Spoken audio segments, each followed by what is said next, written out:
We're gonna jump into the center section of the back garden. We have a new patio that's over there and then a loop that goes around the back of the garden. In the last video, we kind of went across that very back there, which has been one of the tougher areas to do. I think this will be like 2 videos to finish this little kind of P-shaped section, I guess the best way to describe it.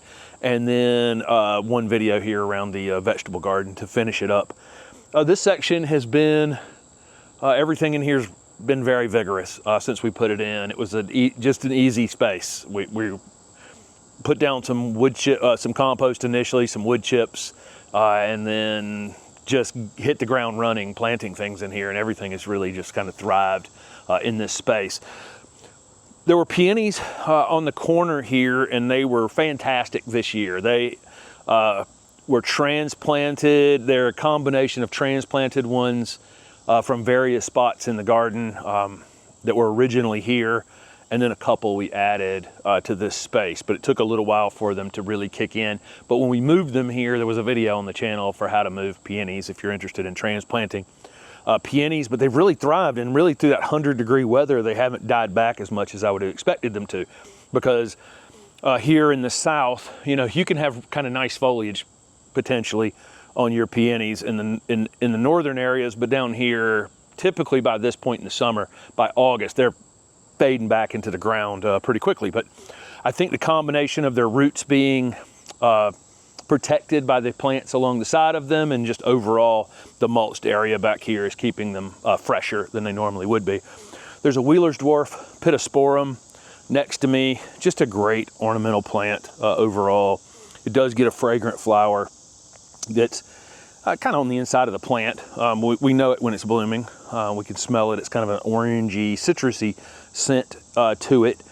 It, like a lot of things in the garden, there is some off-color foliage on this. I mean, there is some interesting happenings here in this new foliage I can see. And again, I've talked about that in a couple of these videos. This is just such a strange year where we were so dry for so long, followed by the hottest days we've ever recorded here, and now followed by probably 6 inches of rain in the last 2 weeks. So, you know, it's had all versions of a summertime. We can cut this back and narrow it in some, and I have done that once before in a video, and it just comes right back out from it. Really easy, low maintenance ornamental plant. These would probably prefer part shade overall, especially if you're spacing it far apart from one another. This one gets a lot of sun, but its roots are protected by other things. Of course, the star of the garden since day one has been this Golden Falls redbud, and it continues to be. I've called it Cousin It the whole time it's been here. It's gotten wider and wider. You notice that every branch weeps down, but it does add some width to itself over time. You see this? And I think that this winter, while it's missing, you know, while I have a chance that I can really look into this thing, I'll probably narrow it down just a bit. I don't want it to get wide. It's just gonna get wider and wider and wider over time, end up as wide as it is tall. And I really like this narrow splash of color. I call it a splash of color. April, May, June, this thing is Chartreuse from the top to the bottom. By this time of the season, you can see how much it's greened up at this point. This one does not bloom, and it's a red bud and it does flower, but it does not flower like our traditional red buds. It gets less, a lot less flowers on it. That's what I'll call it. It is staked. In order to keep it this vertical, I have had to permanently stake it. If I take that stake off, it almost immediately starts to bend in one direction or another. So it's permanently staked, needs to be narrowed in a bit. It grows to the ground.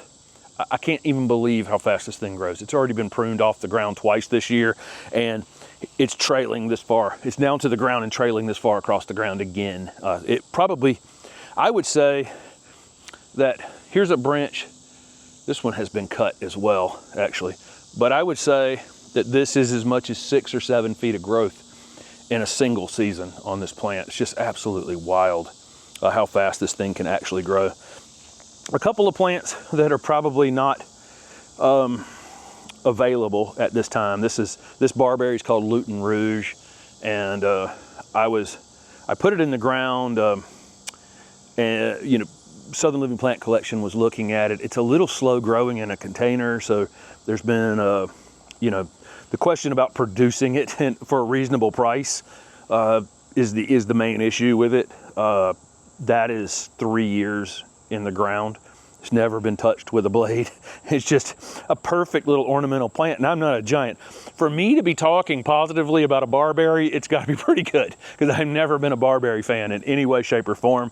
I have yet to see it flower, so I'm guessing it's either, we don't call things that don't flower sterile, just because, you know, that doesn't mean they're sterile. It just means they haven't flowered, right? They may, if they did flower, it'd probably produce seed that was viable, but I think it's, you know, where we think about barberries being extremely invasive, I also think this one would be virtually non-invasive as well. There's a butterfly back here on the Agastache. We'll see the Agastache in a minute or two, but you can see we're absolutely loaded up with butterflies this minute. Sometimes they can be a little shy, a little camera shy, but that one seems to not mind it. That Blue Fortune's Agastache is right at the top of their list of things that are just fantastic. And it's a cross between a native species and a Korean species of Agastache. It's very vigorous. It has some hybrid vigor in it, and it ends up about this tall.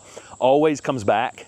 Some of the other Agastache breeding is just they're nice looking plant, almost annuals. But that one is definitely one that's at the top of the list for the bees, the top of the list for no maintenance, the top of the list for the butterflies. So there you go. Blue Fortune's Agastache. There are some salvia combined with some basil here. Some of these salvia will be perennial, but we planted this as kind of a little annual border here. The dark foliage basil is just fantastic to use as an annual in the garden, and you'll really see it showing off in an upcoming video around the vegetable garden over there. Again, some of these salvias are perennial, some not. We were filling in some holes here. This was kind of a thinner area, and right before we had the open garden event back in June, we wanted to fill some space in, and these were inexpensive things. And you can take, you know, you can buy one of these basil plants early on in the season. You can either do them from seed, or you can buy one or two, and then you can root them. And by the end of the season, have lots of them out in the garden. The crepe myrtle in the container is Delta Fusion, and I was down on the Gulf 3 weeks ago or so, and I put up a video from the Gulf. Part of the video was interesting plants over at Flowerwood Nursery, and then the other part of the video was with Buddy Lead over in Hammond, Louisiana. But part of the video I did talk about this fusion, this Delta series of crepe myrtles with the dark foliage, and I mentioned Delta Fusion in that video because I do think this is probably overall the most striking one. That intense pink flower against that dark foliage just is super, super striking. I like this plant a lot. There's some polka dot plant planted underneath it, some celosia planted underneath it, and in the back of the container back there are some lamb's ear. And there's actually some dichondra in there as well. So a lot of things going on in that container. Went for some soft blue hues under this dark purple and bright pink flowers. The yellow Carex that's in here is Everillo Carex. There's 3 of them behind this container, and they really become one of the stars of the garden in the winter time. You know, most of this container stuff will be kind of knocked back at that point, and these Carex really, really shine in the garden, and you can see how good they look up against that 2 sides. One, the Barberry, where stuff is standing, and then on the other side, the Loropetalum. You know, these Carex do such a good job of making some of these darker foliage things stand out. That's the nice thing about Chartreuse foliage like this. The same thing with that red bud. You get the Carex and the red bud and the light foliage on that Agastache back there, and an Abelia that's coming up, and then you put all these green and purple things in here with it, and all of that really contrasts well together. So, you know, I think this is one of the better, you know, spots. It's a bit, you know, we're peak summer, and some of the annuals and perennials are a bit, you know, full, a little bit overgrown. We've done, as we've been shooting these videos, we've been pruning things in the front garden and around to here, and we haven't done that here because we just wanted to be able to talk about it as we were going. that there is a little bit of maintenance to do out here, but very little. Just coming back through here and getting some control over things, making sure nothing's laying on anything that could hurt it, you know, that kind of thing. It's more of a rescue mission for some of the permanent members of the garden out here. The Loropetalum back there that I was pointing out is called Purple Daydream, and it has definitely been one of the stars of this garden the entire time. It's been pruned lightly, maybe twice. You can see it's wider than tall. I think overall this is still the best dwarf Loropetalum on the market currently, and has been for a little while, and I don't see anything kind of taking its place for a little while. Look how, I mean, just look how full it is, and it keeps that purple coloration all the way through the plant. Bloom's almost red. It's hot pink to the point of almost red when it flowers back in March for us, but it will get some residual flowers. When the nighttime temperatures start to cool off in the fall, these Loropetalum will bloom. And about 5 videos ago, the Emerald Snow Loropetalum, which is behind the camera now, was actually in bloom, and it still has some flowers on it. But this one will do the same thing when the nighttime temperatures start to cool off. The front border that's around the patio is made up of some of these Lake Salgoon series salvias. We have several of them. I'm gonna list them on the screen. They should be mostly perennial here. They're probably, you know, almost always we'll lose one during the winter time somehow or another. One won't come back, but most of them should be hardy over winter here. These are just really fantastic salvia that the pollinators just love. The structure of the plants are nice. They respond well to just being hacked in half a couple times during the summertime, and they just come right back out of it. Bees, absolutely top of their list, one of their favorites. Again, most of those will be perennial. There are a couple of annual salvia that have or seedling salvias that have come back from previous things, and then we have some gomphrena that we did from seed plugged in occasionally along here. And the gomphrena is one of the stars of the garden, the front garden and the back garden. You see the pink and the white gomphrena there. You see the bee. I think you can see the bees on it. They absolutely love this stuff. And weirdly, when we shoot videos in the morning, there's never bees on the gomphrena. Later in the day, I guess when the dew dries off of them a bit, is when the bees really get on them. And they're so easy. Again, another thing that responds really well to cutting. This whole front border here, if we decide to at any point during the summertime that it's out of control or it's leaning on something or it's not doing what we want, cut it in half, cut it by a third, and it just comes right back out of that. Again, we typically don't cut all of anything down at once though, because we don't want to take them all away from the pollinators, but we might start here, cut a third down, week later, 2 weeks later, that kind of thing. I'm just going to list the perennials that are, there's like a front layer here that's the star of the middle summer. Earlier in the year, there's some Amsonia back here and some phlox and a few other perennials that are along this area in the back. There's a bunch of dahlias, and I'm going to list those on the screen for the kind of mix of perennials that we have through here.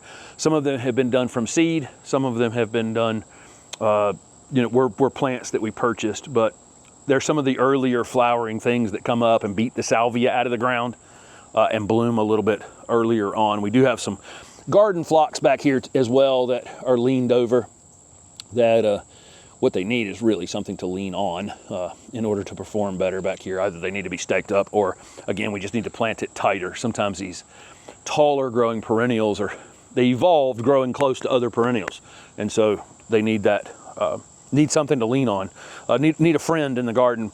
There are a lot of agapanthus back here, and some of them have already bloomed out.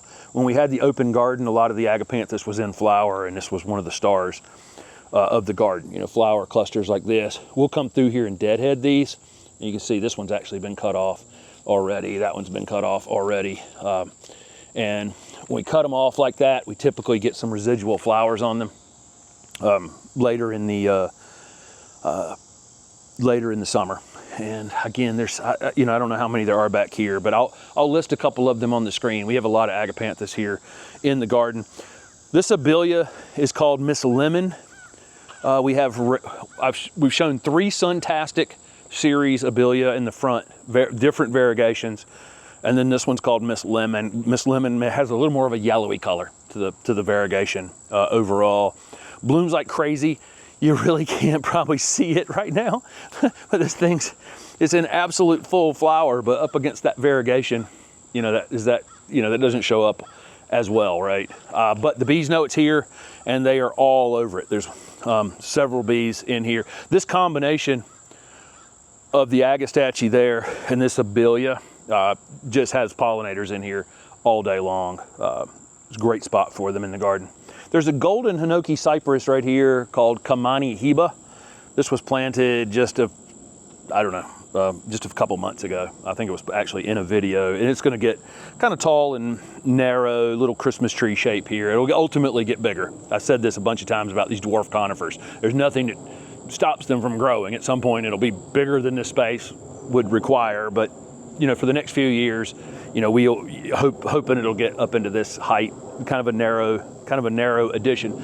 The tree behind me is called Tokyo Tower Kyananthus. This is the Chinese fringe tree, but the narrow growing named cultivar.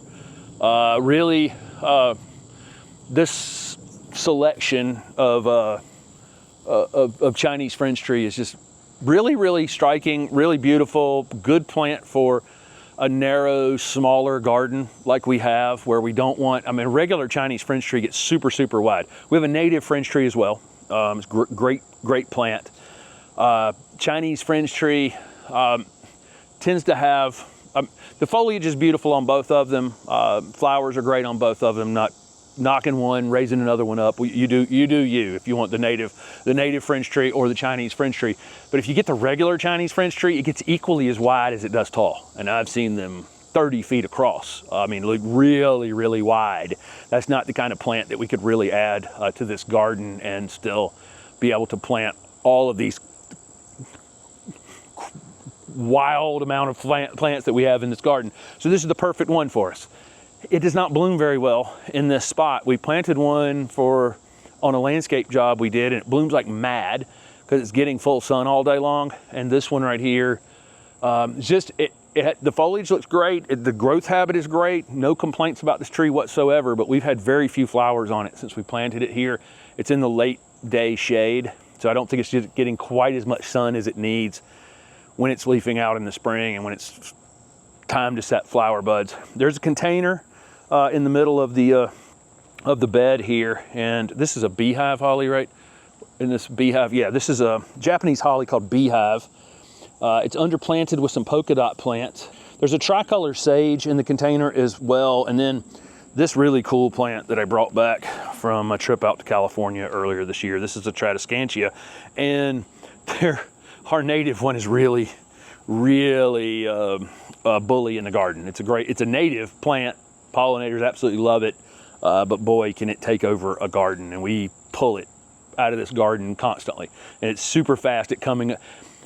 It's really good at masking itself in other things somehow, where we don't see it until it flowers, and then by the time it flowers, it's thrown seed everywhere. But this, so I told Steph, I said, I'm bringing back a Tradescantia. She's like, no, you're not.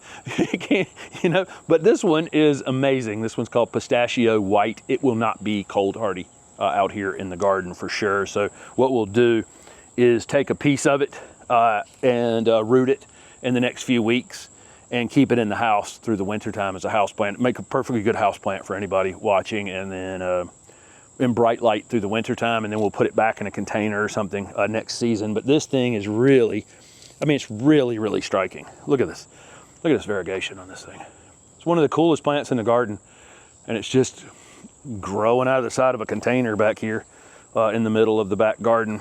We're kind of doing the front of the inside curve of the P, and then we'll do the outside curve of the P in the next video. A lot of things are leaning out this direction, which is super helpful from the back porch, because they're kind of presenting all their flowers and their color to us. But it's mostly because this giant oak back here is shading things in the back in the afternoon. Some of this stuff needs a little more sun than it's getting, and some maybe a little bit less. But they work it out.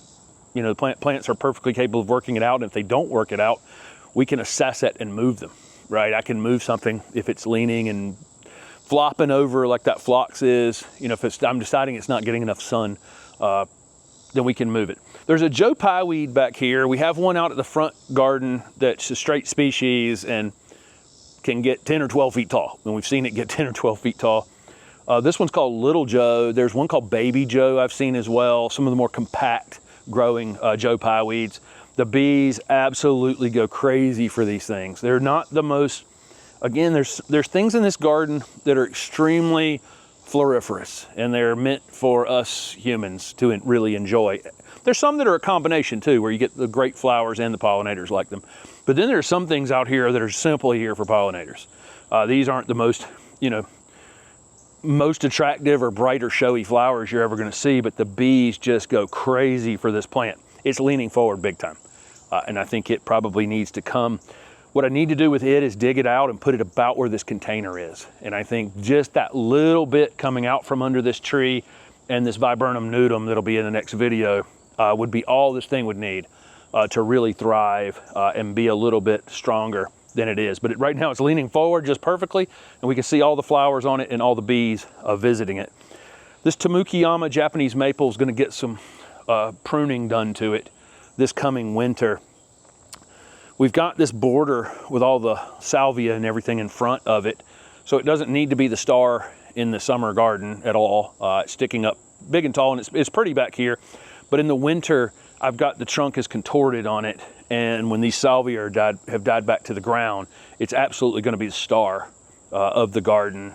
But it needs a couple of limbs taken off of it so that that trunk can really be exposed, and you can really see, you know, the work that I did on it in the past to get it to look like this. And I may at some point put another bend or two in it as it gets a little bit bigger. Another thing that will come to kind of the forefront of the bed is there's a Deodor cedar behind the salvia as well called Feeling Blue, and it got transplanted earlier in the season. And I'm going to pin that up and make it taller in time. That's a plant that can be used as a ground cover, or it can be used, you can make a tunnel out of it.